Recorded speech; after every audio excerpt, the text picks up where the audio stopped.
Hello and welcome again to Not Fake News. Article by Nathan Lightman. NBC anchor Andrea Mitchell caught lying again. Andrea Mitchell, one of NBC's nothing but crap's many liberals, was caught in a full-blown lying again. She claimed that the Merrick Garland was never even given a meeting with any Republican senator. But Senators Ayoto, Boozman, Collins, Flake, Graham, Grassley, Hatch, Hoeven, Inhofe, Johnson, Kirk, Portman, Rounds, Toomey, and Murkowski all did actually meet with the Supreme Court nominee. The mainstream media really needs to stop pushing fake news. Share on Facebook if you're tired of the mainstream's double standards. So here we are, we have this lady, and she's going to tell you all about that, or this guy here, whatever it is. Obstructionism. What I was thinking was that there's a distinct difference between obstructionism and living and governing by a set of immutable principles. So I don't see the Democratic strategy being one merely of obstructionism. That's what we got from the Republicans on the Supreme Court nomination of Merrick Garland, et cetera, et cetera, et cetera. But there ought to be some principles on which you stand. Those principles, I think, are being played out in the streets by these Saturday protesters that you referenced earlier. The problem that they have is that they cannot they don't have the numbers to defeat all of these nominees. So they're trying to pick and choose those where they can pick up some support among Republicans. And they have to face the problem about the Supreme Court nomination. If they go and filibuster, there is no question in my mind that Mitch McConnell is going to go. They have to figure this out. But the passion over Merrick Garland and the way he was treated, the humiliation of never even giving him a meeting, no less a hearing, among these Republicans, is not to be underestimated.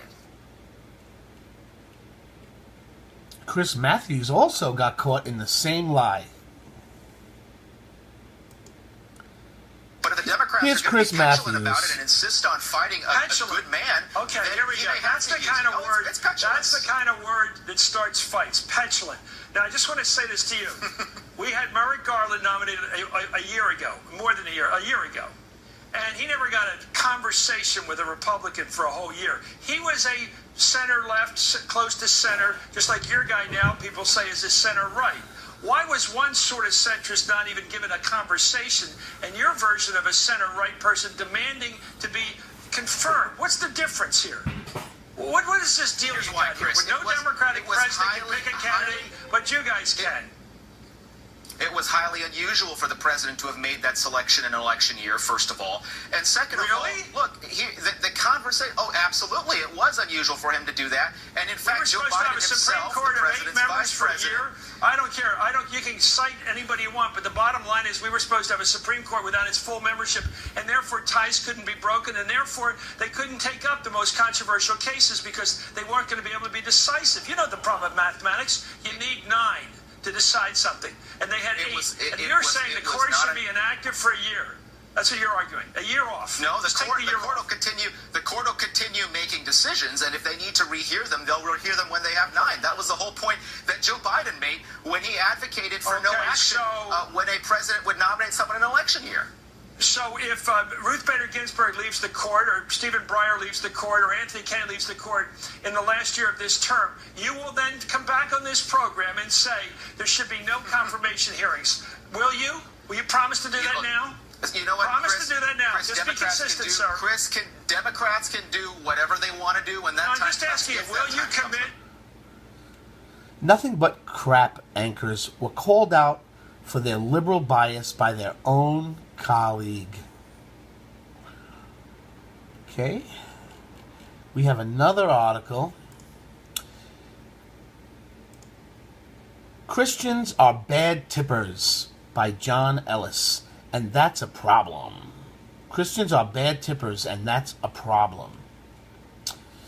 Most servers will tell you that the worst shift to work is Sunday lunch. When asked why, they'll respond, because Christians don't tip. In case it's not obvious, working Sunday lunch means having tables filled with diners who were just at church. The widespread perception of Christians don't tip aligns with my own experience, the experience of every person that I know who has worked for tips, and I dare say, the experience of almost every person you know who has ever worked with tips. In fact, I once told that my tip had been given to me by God, to God. Oh, I was once told that my tip was given to God. Not a Christian at the time, I retorted,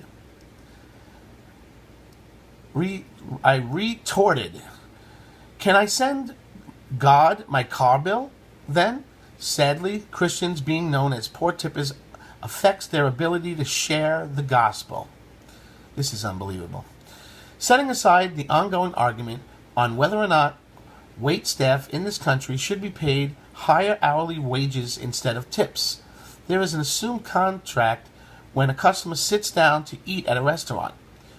Requiring the ability to multitask, juggle many different personalities, and not allow the impatience or irritation of others to externally affect you, waiting tables isn't an easy job, and most of the compensation comes from tips.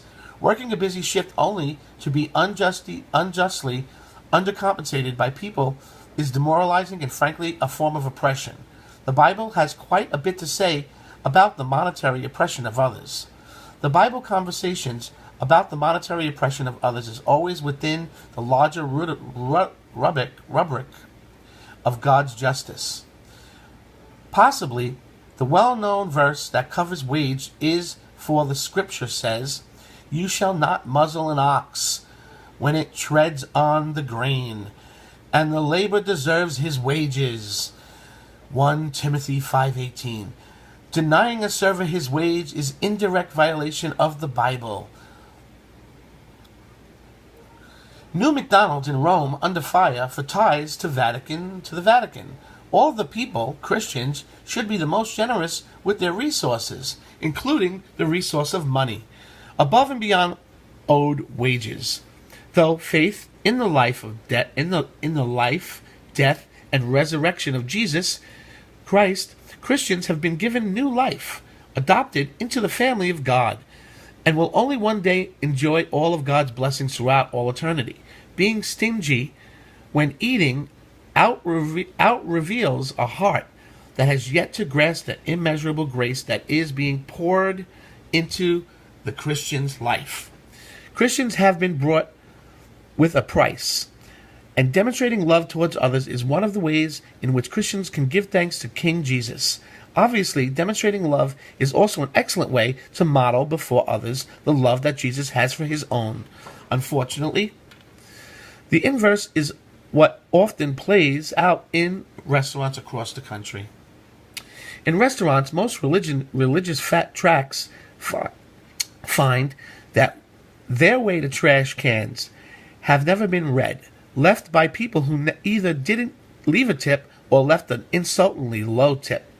Those religious tracts are weighted up in irritation at best, at worst, severely mocks Christianity as bitterly tossed the insulting tract into the wastebasket. Attempting to combine grace with overt selfishness is the atheist of love Jesus. Why should anyone listen to the discussions about selfless love from an individual who demonstrates an unwillingness to give to even meet the minimum requirement of selfless love? Anyone who can afford to eat at a restaurant can afford to leave a robust tip. Make no mistake, failing to do so is selfish, unloving, and disobeys God's expectations of justice. Thanks for listening. Comment below. Subscribe. If you haven't already subscribed, you have to subscribe and click that bell next to it so you're the first to get the new breaking stories that we are making all day, every day. Don't forget to give us a like. Really appreciate those likes, and thank you for that. Please share this with all your friends in Facebook. We are the Resistance. You have to get the word out. Facebook, Twitter, share it. See you next time at Not Fake News.